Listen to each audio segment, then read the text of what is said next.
Saya Dian Safitri, NIM A40120014, kelas A, Prodi PGSD. Baiklah, di sini saya akan menjelaskan tentang pendidikan Pancasila. Yang pertama adalah konsep pendidikan Pancasila. Pancasila dapat diartikan sebagai 5 dasar yang dijadikan dasar negara, serta pandangan hidup bangsa. Pendidikan Pancasila sangat penting untuk diajarkan pada berbagai jenjang, khususnya di perguruan tinggi. Urgensi Pancasila di perguruan tinggi adalah agar mahasiswa tidak tercabut dari akar budayanya sendiri, dan agar mahasiswa memiliki pedoman atau kaidah penuntun dalam bertindak di kehidupan sehari-hari. Selain itu, urgensi Pancasila yang lainnya yaitu memperkokoh jiwa kebangsaan mahasiswa sehingga menjadi dorongan pokok dan bintang petunjuk jalan.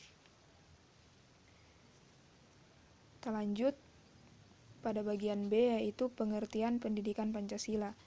Pendidikan Pancasila adalah usaha sadar dan terencana untuk mewujudkan suasana belajar dan proses pembelajaran. Mahasiswa secara aktif mengembangkan dirinya untuk memiliki pengetahuan, kepribadian, dan keahlian sesuai dengan program studinya masing-masing, dan dasar pada nilai Pancasila.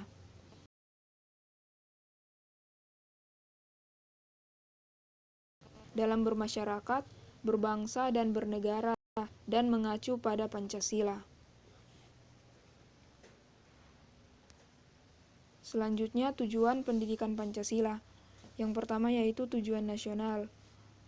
A. Tujuan nasional dimuat dalam pembukaan Undang-Undang 1945, yaitu melindungi segenap bangsa Indonesia, melindungi tumpah darah Indonesia, mewujudkan kesejahteraan umum, dan mencerdaskan kehidupan bangsa, dan ikut melaksanakan ketertiban dunia. Bagian B yaitu tujuan Diknas umum, yaitu untuk meningkatkan kualitas manusia Indonesia yang beriman dan bertakwa serta menumbuhkan jiwa patriotik dan cinta tanah air, menghargai jasa pahlawan serta berorientasi ke masa depan. Selanjutnya yang kedua, berdasarkan keputusan Dirjen Dikti 206 tahun 2000. A. Dapat memahami dan menjelaskan jiwa Pancasila dan undang-undang dalam kehidupannya sebagai warga negara.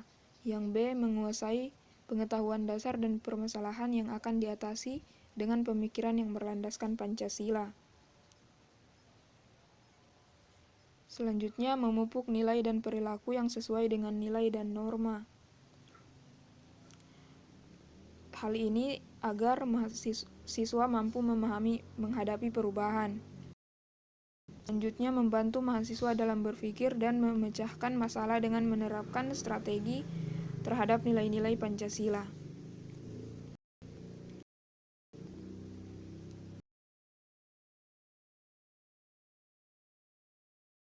Pancasila dan tantangan milenial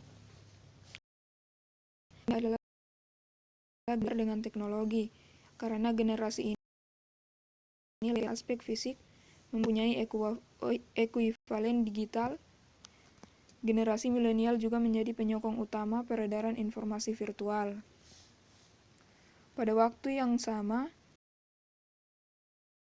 bidang faktor tersebut membawa pengaruh yang besar dengan keterlibatan kaum milenial di kalangan semua aspek yang telah terhubung dengan teknologi. Maka diperlukannya pengawasan untuk kaum milenial agar tidak menyalahgunakan teknologi. Hal ini dikarenakan kaum milenial itu sendiri merupakan penyokong peredaran informasi virtual. Jadi diperlukannya filter agar para generasi milenial bisa menjaga diri untuk menggunakan media sosial dengan baik. Selanjutnya, Pancasila di mata generasi milenial. Generasi milenial kini berada di usia produktif yang memiliki peranan penting untuk kelanjutan kehidupan bangsa di masa depan. Pancasila untuk para kaum milenial menjadi filter dalam melakukan keputusan dan tindakan, agar tidak salah dalam melangkah. Saya rasa hal ini jelas karena Pancasila itu dijadikan filter dan penyaring untuk para kaum milenial agar tidak salah dalam melangkah. Selanjutnya, upaya penerapan nilai Pancasila. Yang pertama, melalui lembaga pendidikan, baik itu secara formal maupun non-formal. Setiap pelajar diberikan pendidikan karakter mulai dari pendidikan dasar hingga pendidikan tinggi. Pendidikan merupakan cara yang paling efektif karena pendidikan tidak hanya mencetak generasi yang cerdas, tetapi juga generasi yang dapat mengamalkan nilai-nilai Pancasila. Yang kedua, menghapus dan memblokir segala situs yang berdampak buruk bagi generasi.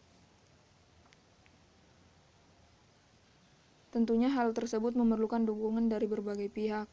Kemudian, dengan memperbanyak situs mengenai pendidikan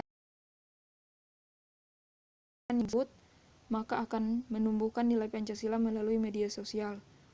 Hal tersebut karena generasi milenial adalah generasi yang dekat dengan teknologi. Yang ketiga, melalui diskusi maupun kajian ilmiah, guna mengembangkan implementasi Pancasila di kehidupan sehari-hari, yaitu dengan mengadakan sosialisasi mengenai penggunaan teknologi tepat guna, tanpa mencari informasi negatif dan tidak bermanfaat. Dan yang terakhir yaitu keluarga. Keluarga harus mendidik anak dalam bersikap maupun bertutur kata yang baik, dan mampu mengawasi anak dari berbagai aspek negatif, terutama dalam media sosial. Dan yang terakhir yaitu Pancasila untuk masa kini dan nanti. Negara Indonesia dalam konteks masa kini dan masa akan datang dibutuhkan pengembangan nilai-nilai Pancasila dengan mempertimbangkan perspektif multikulturalisme, unsur-unsur dan konstruksi identitas nasional yang semuanya harus bermuara pada tujuan mensejahterakan masyarakat Indonesia adil dan makmur, spiritual dan material. Hal tersebut dapat menjelaskan bagaimana pentingnya Pancasila untuk kita bisa mencapai tujuan Indonesia, yaitu hidup, damai, aman, dan sejahtera. Sangat penting sekali melibatkan kerjasama antara semua pihak dalam mencapai tujuan Pancasila. Demikian yang dapat saya jelaskan, lebih dan kurangnya saya mohon maaf. Wabillahi taufiq wal hidayah. Wassalamualaikum warahmatullahi wabarakatuh.